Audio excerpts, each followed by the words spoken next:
Here we're going to update some backend settings. This theme uses a variety of plugins, so we need to update some settings to make sure everything works properly. This process should take about 7 minutes to do. Then I'm going to roll over Music Maker and click Get Started. So we're going to just go down this list. Click Update Permalinks. Click Post Name. Click Save Changes. Close the browser tab. Click Checkout Pages. Here we're going to make the checkout pages full width. I'm going to click Checkout, Purchase Confirmation, Purchase History, Transaction Failed. In this drop down, I'm going to select Edit. I'm going to click Apply. Where you see Template, select Full Width. Click Update. Close the browser tab.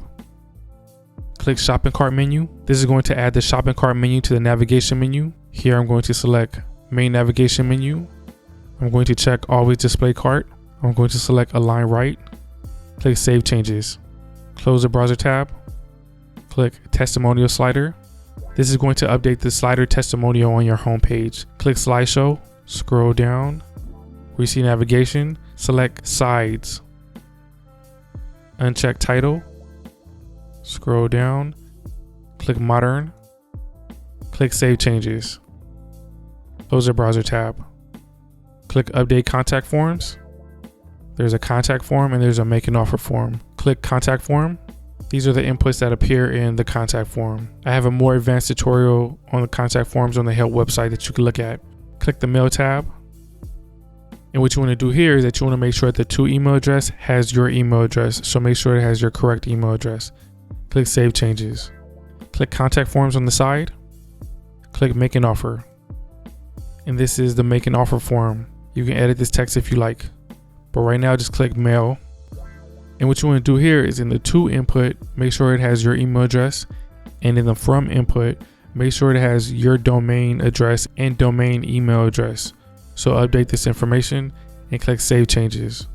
Close the browser tab. Next, we want to download the demo assets. So click Download Demo Assets. And here are files that we need to download to proceed with setting up the site. So download whatever links that you see next to the demo that you installed. If you didn't install a demo, download the default settings. So click Assets and click Store Settings. And these files should be saved to your computer. Unzip them on your desktop. You can close that browser tab. Next, we're going to import sliders. Click Import Slider Banners. Click Go to Dashboard. Click New Project. Click Import Your Own Files. Turn on Restore Slider. Under Upload File, click the plus icon. And whatever demo you installed, go into the folder. And you want to look for the .ss3 file. And click Open. It will be named something else, but it needs to end with a .ss3. Click Import. And the demo slides have been imported. Close the browser tab. Click Import Store Settings. Under Import Settings, click Choose File. We'll go back to my desktop. And you should see Easy Digital Download.json. Click Open. Click Import. Close the browser tab. Click Update Payment Settings. Next to Primary Checkout, click Checkout. Next to Success Page, select Purchase Confirmation. Next to Failed Transaction, select Transaction Failed. Next to Purchase History, select Purchase History. Here, select your country and state. Click Save Changes. Next, click Currency. Here, you want to update your currency if it's wrong. If you make a change, click Save Changes. Next, click Payment Gateway. By default, the theme takes PayPal. If you want to do test payments in the future, simply click Test Payment and click Save Changes. But right now, click PayPal Standard. Where you see PayPal email, enter your PayPal email address. You need to have an active, verified PayPal email address to accept payments. Once you add your email, click Save Changes. Select Emails. Here you will edit the settings for the emails that are sent to your customers. You can add a logo to appear at the top of the email, but right now, let's focus on the from name where you want to add your website name, business name, or producer name. And then from email, add your from email address.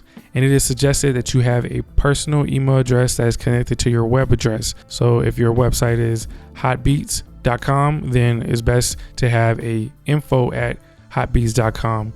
This will help your emails go through and it also looks more professional. But if you don't have that right now, just enter in your email address and click Save Changes. Next, click Purchase Receipts. Here you can edit the email that is sent to your customers once they buy a beat from the beat store. You can edit the email subject, the email headline, and the body text for the email. If you make a change, click Save Changes. Next, click New Sale Notification. This is the email that is sent to you when somebody buys a beat from the beat store. This is the email subject, the email heading, and the text. You can edit that if you like. But I'm gonna scroll down, and where you see sales notification emails, enter in your email address. Then click Save Changes. So I'm gonna skip over some steps. We're gonna go to the Miscellaneous tab, and I'm going to click Terms of Agreement.